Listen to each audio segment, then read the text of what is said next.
Let's talk Taskmaster. I didn't know how much people were obsessed with the show. I was probably the most stupid contestant they ever had. So people said to me, That's a bonus on that show, no? Well, people said to me I was either like genius or I was like really thick, and it was one or the other, never in the middle. But I had people sending me spreadsheets of like my personality predictions, like for the next 10 years. Virgin Radio. Miles Smith with stargazing. I am stargazing right now, because we are joined by a BAFTA-winning comedian who has made us howl on Taskmaster, Juice and more, including his hit YouTube channel. He's about to join the Rocky Horror Show for its London dates at the Dominion Theatre from the 6th of September. So please put your hands on your hips and put your knees in tight for the mighty Mawaan Rizwan! Hey. Good morning, good Morning, Angela. How you doing? I'm very well, thanks. How are you? I'm good. I'm excited. We've just announced Rocky Horror. It's a good life, isn't it? It's fresh, could right? Be worse. It could be a lot worse. Could be what? Have a fun job. You have got all of the jobs. Can I even call it a job? I don't know. I mean, you were working late last night writing. I was. I do you work put very the hours hard. in. Yeah. What were you writing last night? I'm writing series 2 of my sitcom Juice. Your BAFTA. Do you not just say BAFTA-winning sitcom every time you say it? I used to say it myself, and then my friends were like, "Dude, you got to let other people say it. Don't enter the room and say you're a BAFTA winner. That's not a good look." So now I cue my friends to say it for me. Fine. You So you go lo-fi and then you give the nod. Yeah. I'm like, now drop the B word. Ready for it. Where is the B sitting? It's on my mum's mantelpiece. Yeah, you got to do it for the mums, innit? You got to be like, you look at this every morning, mum. Yeah. I need to. You remember how fantastic I am. Yeah, exactly. Yeah. Good. I actually can't wait for my mum to see Rocky Horror Show, because she, I think she's going to dress up. She's going to do the whole thing. It's going to be a family night out. Well, it feels like a lot of your career, that family are very much a part of that from your YouTube channel, but like that's way back. I mean, I listened to you chat about the kind of the two halves of a week, let's say, in your home growing up. So Monday to Friday, you moved from Pakistan at 2, is that correct? Yeah. So Monday to Friday, it was, education, religion, quite strict boundaries. Yeah. And then the weekends were deliciously eclectic. Yeah, very, a lot of performance, a lot of art in the house, a lot of dressing up. Really confusing, actually, as a child. Who do you want me to be, Mum? Pick a lane. Yeah. No, I want both. So it's inevitable that I get them involved, and and they come to my shows, and I love it. The arts is why I'm close to them. It was an excuse to, live beyond the binary, live beyond the rules, and it's cool to be doing something like Rocky Horror as well, because that's very much the ethos of the show, you know. Self-expression, and that again comes from your mum, because a lot of people will know, if they've watched Juice, that your mum, stars in it. You share an agent now. I do. She's share an big agent. time, I have to go through to my agent to get to my mum. Fair enough. You should see these email threads. They're disturbing. But that sounds like you elevated your mum, but she was a child star in Pakistan. Yeah, she used to be an actress. Yeah. But she had to stop at the age of 12 because it was quote unquote not a respectable thing for a woman to do. I mean, she rode a bicycle, and they were like, "How dare this? She's gonna go to hell." Oh my God. So it's come full circle, and she does not let me take the credit. That's why she's got the BAFTA. It's because really it was her that did it all. I made you, literally. Yeah. Okay. So full drag as a kid, you were able to do that. That's again feels quite at odds with the vision that we might have. Oh, yeah. There was a lot of drag in the house, actually. It was a very queer household without even trying to be. Yeah. My mum would do these community plays in the local town hall on the weekends and stuff. And all the immigrants were all the people she was teaching English to would be in the plays, because she'd force them, because she was like, this is how you're going to learn English. And my dad used to dress up. My dad was the original Frankenfurter. I mean, now it's Jason Donovan, but get that back do you know what I mean? No, I'm sure. Yeah, but it was amazing because my dad, as well, don't worry. my dad is not the type to do that. But my mum was like, "Well, you don't have a choice." And get involved. Yeah, it was a very yeah, it's very fun household in that way. Very fun. It was, yeah. And then were you able to then bring that out in, like, let's say into school, or was there a moment where you thought, oh, hang on, this is okay within the four walls of our house and with people who've been invited in to that, but there are times when I need to, you know. I remember Button I was like maybe 9. I don't know. I was like in year 6, and in PE the next day we all lined up on a bench, and I looked down and I was still wearing like nail polish on my toes from the weekend. Okay. And that was the first time I thought, oh, it's not okay in the outside world based on other people's reactions. Do you know what I mean? And it was a really weird thing to process as a child, you know. And then I'm like, 20 years old, and I see something like Rocky Horror Show, and it makes me, it's a liberation process. And for a lot of people who felt like they were the odd one out or couldn't express themselves beyond the weekend, they find a family to experience the show with. So it's very exciting. So this was quite a formative one for you then, Rocky Horror. Totally. Yeah. It was, I mean, what other musical do you know can do what Rocky Horror did, you know?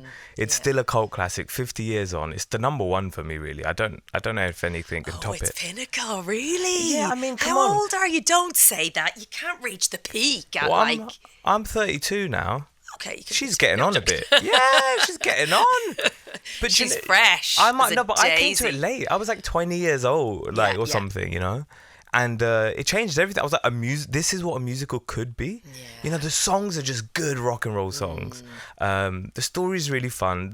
And this is the only musical where people actually come to the show and they're as much part of the show as the performers on stage. Like head to toe, they are there to be in it, right? Oh, when I say people dress up. To the point where the costume department on the actual show are like threatened. Yes, they're worried for their jobs. Okay. It's incredible.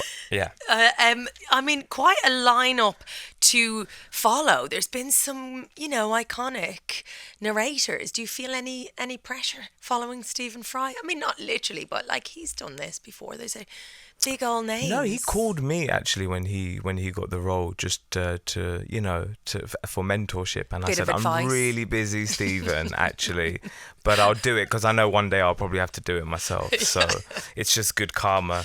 It's good. Yeah. Well, what I love about the narrator, right, is he's the only one that really interacts with the audience, and people are shouting stuff out. It's a hoot. It's a proper night out, right?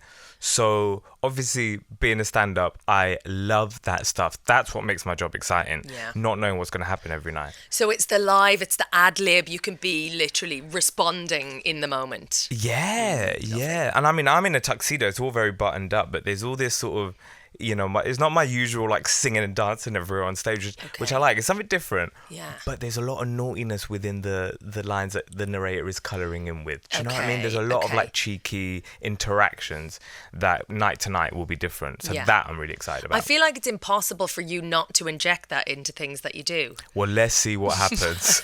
There's a twinkle there, Let's see.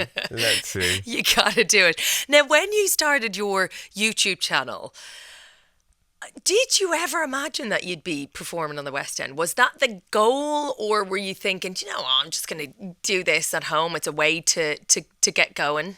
It was a necessity. Okay. It was a survival mechanism, that YouTube channel. Oh my God. It's so like such a nostalgic throwback. Does it feel throwback now? Yeah, I mean, it was like a decade ago that I did online videos, but it's the only way. I feel like it's back now. Are you not going to revive it? I think now people are like clipping stuff and putting it on TikTok, and so it's having this sort of TikTok resurgence. I'm having my Natasha Bedingfield moment, which is nice. I love that. A pocket full of sunshine. So, but then the YouTube thing was literally like I didn't know anyone who worked in the arts. I wanted to perform, and it was the only way I could like make work and put it out. Yeah. So it's amazing that everything came from that. I love the internet, and I love what it's given me and what it gives young creatives without access. It democratises everything, doesn't it? Totally. And like free labour from your mum and dad and anyone who's around in the vicinity. It's really annoying. Looks sharp. I know, but I have this whole thing about like putting my family in my videos because I had to, and then they've all gone to be like really successful, and I'm not getting that commission. You want to lock that off, like Gogglebox. You made them, therefore the 15% is surely yours. Go tell them, Angela, because they don't give me nothing. They have been told. Let's talk Taskmaster. Yeah. How, like, I mean, speaking of cults, absolute cult following. 2020, you did it. You came third. Yeah. I was probably the most stupid contestant they ever had. So people said to me, That's a bonus on that show, no? Well, people said to me I was either like genius or I was like really thick, and it was one or the other, never in the middle. So I don't know what that says about me. But I had people sending me spreadsheets of like my personality predictions, like for the next 10 years. Stop. Have they come true? I mean, it's only 4 years I in. will find out. But I didn't know how much people were obsessed with the show.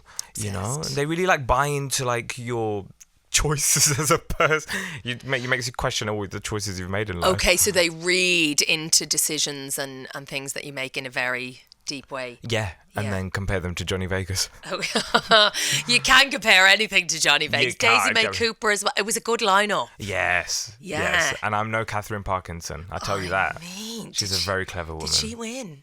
No, but she did some really clever things. Did she? Yeah. Oh. Yeah. I love Taskmaster.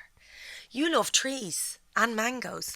Let's talk about the mangoes first, because I was listening to you chat about mangoes while, wait for it, eating. It's unusual for me. I try to steer clear of fruit because it's full of sugar. Also good for you, you know, and it prevents scurvy.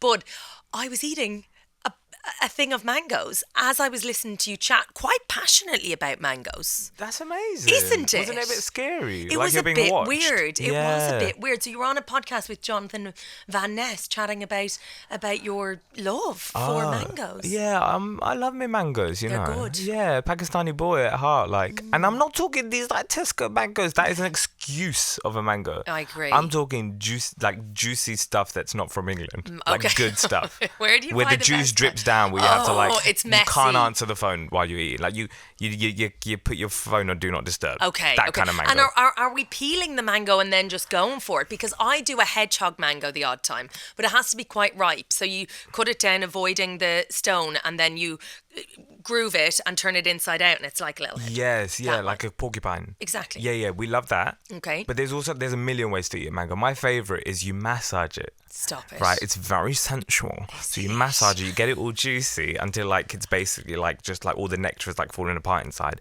Then where the pip is, you like take that out and you make a little sucking hole, Oh, sorry, what? and then you suck the juice out. Oh my God. And then what do you do with the flesh? And then when you're completely done, then you like rip it open and then like you use the skin to like grate on your teeth to get the extra. It. Yeah. Well, do you know what? I have a mango at home sitting in my pantry. I've got a pantry. Well, give it a go. I was going to bring it to you today. I'm kind of glad that I didn't, because it's not Tesco, but I definitely don't know if it's up there with what you're after. Yeah, but I am going to give that a go when I I have very get high home. standards, but do it that way, because I'm telling you, after you've eaten a mango like that, you don't need a You romantic never partner. go back. Really? It's the most You've reached- intimate experience you'll ever Is it? Obsessed with that. And then what about trees? Because we've had listeners on all week talking about sticks. There's a I don't know where we're going. There's an Instagram account with 1.7 million followers of people reviewing sticks. And I know that you have said that trees offer consistency in chaos. Wow, you've done a deep dive. I don't Listen, even I'm a remember deep saying diver. this stuff. Okay. You've seen some next back catalogue. I love this. Do you love trees? Are you quite at one with nature? Yeah, I had this thought the other day again. Like, it's the only consistent thing we have, isn't it? Really, if you think about it. Yeah. You know? What trees? Yeah, your friends might be there, they might not, your family might be there, you know, we all come and go, but really, a tree will always be there to give you a hug. Yeah. Thank you, next question. No, come on, nature. I feel like you've got things to say. You're the most intelligent as per No, please, Taskmaster. do not give me that permission. Give it to me. Tell Absolutely me not. about Glastonbury, because there's not many BAFTA award winners who have sat in front of me who have also taken to the stage at Glastonbury. Oh, You're I love Glastonbury. make multi-hyphenate look like it's extreme. Oh, you know, I try. Just anything to stay off the streets. Yeah. How is Glastonbury? Oh, who? It's the most electric thing. Yeah, I've got to take my band, take my backup dancers. There's outfit changes. Yeah, it's the most fun I've had on stage ever. So is that Until I start the Rocky Horror Show run, obviously. Yeah, okay. But that's the thing, is it? I feel like you need to do lots of different things. You don't want to be stuck in a box, which is nice. Yeah, I think it's good. It's good. It's conducive to making art, like it's always surprising yourself and pushing yourself. And it just keeps things interesting. Yeah. Biggest inspiration? Biggest from your mum? inspiration? Probably Bette Midler. Oh. Spirit animal, innit? I mean, absolute spirit animal. Yeah. Has she ever been in Rocky Horror? No, who would she play? I don't know. Oh my Get a list out god. here. Are you looking forward to working with Jason Donovan? Yeah, I can't. Yeah, I've actually not met him yet. Have you not? No, but Did you watch Neighbours? Yeah, of course I watch Neighbours. Not religiously. Okay. But obviously Jason is an institution within himself, let alone the show. 100%. Yeah. So I'm really looking forward to it. Yeah. And I hear amazing things. I've only just started rehearsal. This is the other thing as well. Okay. So So you're it's a really literally fun- just getting in the zone. Yeah. It's really fun so far. Like I'm already having too much fun. Are you? Do you know what I mean? I feel like that's a theme in your life. Yes. It's fine, we just bring it. Yeah, and we've got it's 6th to 20th September, so we've got a while. He's done his research. Do you know as what I mean? well. Yeah, I read the briefing Okay, notes. so you've got to run into it. You can settle. Yeah, exactly. I've done my costume fitting. It's Have all very real now, you? Angela. Okay. How will you feel if you like a costume change? How will you feel about wearing the same stinking old costume for a few weeks? Oh, well, I think they do laundry every day. Oh, do but they? also there's a little cheeky surprise at the end. Oh, is I won't say there? anything else. Like just for you. Just for me. Look at you go. Juice is coming back. I think people will be delighted to hear. Yeah. Next year. Fantastic. Feels so far away, but I'm writing it at the moment. We've got Okay. some really exciting cameos. I can't wait. So Yeah. you're in it, and it's also gone to America. Yeah, I mean, let's see what happens. I don't think it's officially out in America, but yeah, we Okay. did the Tribeca Film Festival, and they like a bit of juice over there, so that's nice, isn't it? Fantastic. Yeah, a bit of mango juice. Thank you very, very much for joining us this morning. The Rocky Horror Show at London's Dominion Theatre from, as you say, 6th to 20th September. there he is. You can get your tickets, rockyhorror.co.uk. Thank you so much. Lovely talking to you. I'm off to harass a mango. No, harass is the wrong word. What would you say? How would you approach it? Seduce. Seduce a I'm mango. off to seduce a mango. Wow, my legacy lives on. Virgin Radio.